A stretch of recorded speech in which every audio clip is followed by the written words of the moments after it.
जानता है दूसरे पता नहीं कैसी पढ़ाई पढ़ाएंगे नहीं पढ़ाएंगे। बाप में पार्शलिटी बिल्कुल नहीं है। बाप सबको एक जैसी पढ़ाई पढ़ाते हैं, किसी को पर्सनल पढ़ाई नहीं पढ़ाते हैं। एक टाइम पर सबको पढ़ाई पढ़ाई जाती है। किसी को कम या ज्यादा पढ़ाई नहीं पढ़ाई जाती। लेकिन फिर ये नंबरवार कैसे बन जाते हैं? हैं? कौन सी मेहनत?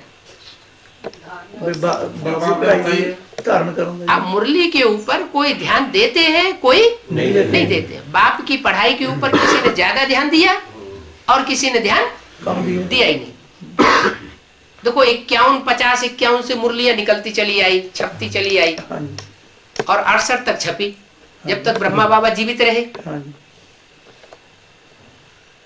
गीता पाठशालाएं खुली, सेंटर खोले, लेकिन कितने सेंटर वालों ने, कितनी गीता पाठशालाओं वालों ने बाबा की वाणी को सिक्योर करके रखा, सुरक्षित करके रखा। अरे भगवान की वाणी है, कोई साधारण टीचर की तो वाणी नहीं है, तो वो वाणी की कदर करके रखना चाहिए ना। लेकिन क्या हुआ, क्या हुआ है? सारी टोलियां खा खा के फाड़ फाड़ के फेंकते रहे। जैसे बाबा कहते हैं कि बंदरों को चने डालो, घुंघरे डालो, तो सारे बीन बीन के खा जाएंगे,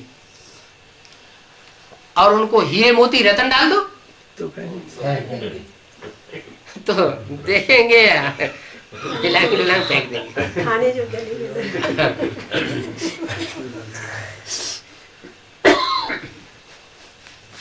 उन्हें भोग चाहिए। किन्हें? बंदरों को क्या चाहिए? भोग चाहिए। भोग भोगने की चीज होगी तो उसको लेंगे, और भोग भोगने की चीज नहीं है तो फेंक देंगे।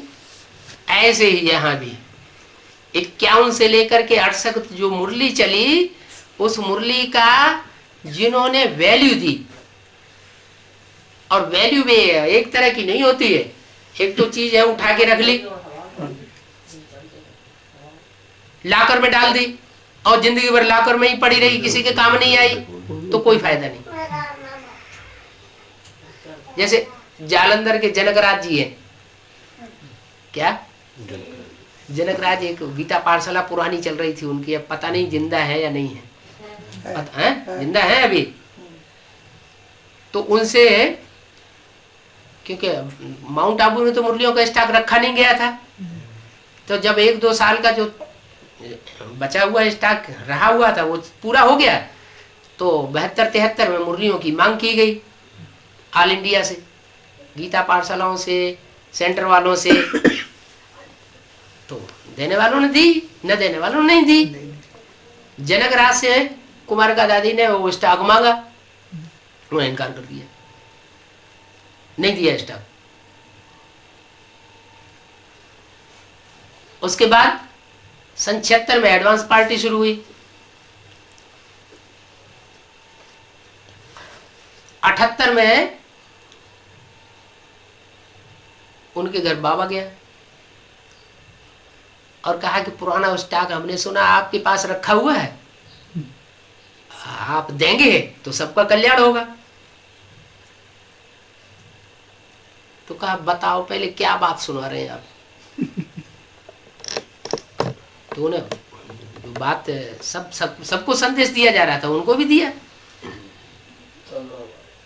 तो कहते हैं जब तक कुमार का दादी नहीं मानेगी तब तक हम मानने वाले नहीं हैं।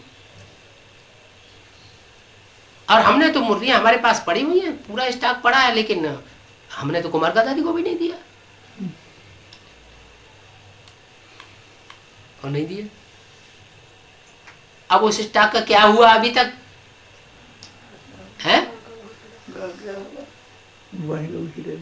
जड़मनी हो गया।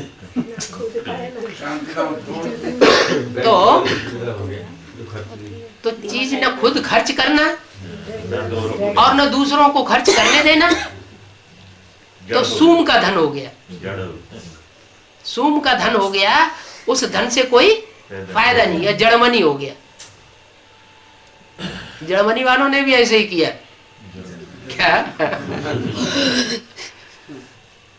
मुसलमान भारत में आए तो उन्होंने यहाँ के शास्त्रों को फाड़ फाड़ करके फेंक दिया, फाड़ फाड़ करके भाड़ में भून दिया, जला दिया, नदी में डाल दिया, जमीन में खोद के गड़वा दिया, उसकी कोई वैल्यू नहीं की। शूटिंग कहाँ होती है? ब्राह्मणों की संगम की दुनिया में शूटिंग होती है, हुई। उसके बाद क्रिश्चियंस आए 200-300 साल से, उन्होंने फाड़ा तो नहीं, उन्होंने भाड़ में डाल करके जलाया तो नहीं, जमीन में गाढ़ा नहीं, नदियों में फेंका नहीं, क्या किया? वो सारे शास्त्र के भंडार को जहां जहां कहीं उन्हें मिला युक्ति से निकाल करके अपने देश में ले गए।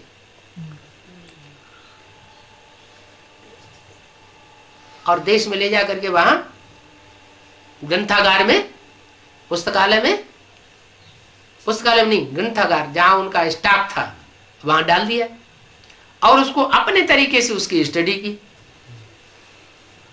क्या जर्मनी के 2 हिस्से हैं, हुए थे, अभी तो एक हो गया है।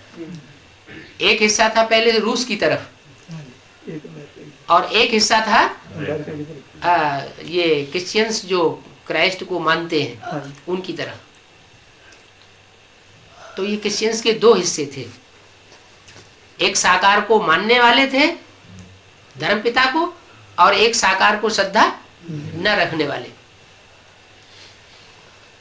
तो जो क्रिश्चियंस का जो भंडार था जो यहां से ले गए, उसके 2 आयाम हुए। एक तो उन्होंने न खुद पढ़ा ना किसी को पढ़ने दिया, रख दिया, और दूसरे जिन्होंने पढ़ा, मैक्स मूलर वगैरह बड़े बड़े विद्वान हुए, उन्होंने उसकी गहराई को अपने तरीके से जाना और जान करके जो, क्योंकि क्रिश्चियंस लोग जो है वो साकार भगवान को तो मानते नहीं, वो तो निराकार को मानने वाले होते हैं। तो उनकी बुद्धि जो निराकार को मानते हैं, उनकी बुद्धि में दिल का समावेश नहीं हो पाता उतना, माने भावना नहीं होती है।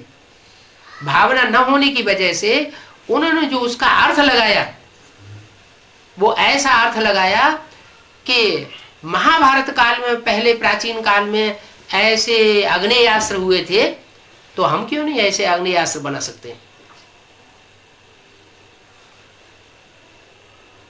और उन्होंने ऐसे ऐसे एटम बम बना के तैयार कर दिए जिससे दुनिया का विनाश सामने खड़ा हो जाए,